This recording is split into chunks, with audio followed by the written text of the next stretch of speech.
सन के रीति और रिवाज हो। रोई रोई बेटी पूछे सोना मोर पापा, कैसन के रीति रिवाज हो।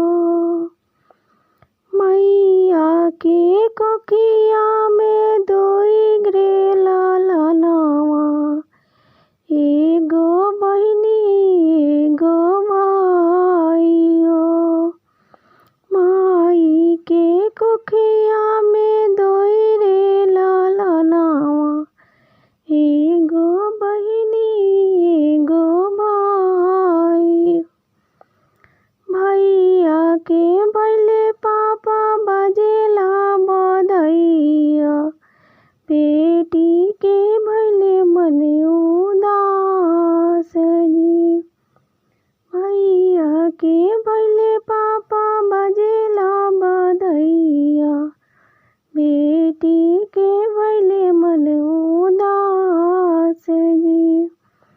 बेटा के रखला पापा अपने घरवा, बेटी के भेजला दूर देश जी। बेटा के रखला पापा अपने घरवा, बेटी के भेज देला दूर जी। काहे के मोरे पापा ओ दुगो रीतिया, काहे के भेदभाव जी। काहे के पापा मोरे दुगो रीतिया, काहे के ई भेदभाव जी। नहीं मोरो बेटी बड़े दुई गो रीतिया, नहीं कोनो भेदभाव जी। नहीं मोरी बेटी बाड़े दुई गो रीतिया, नहीं कोनो भेदभाव जी। तोहरा जनम बेटी बजेला बधैया, पापा के मन खुशहाल जी।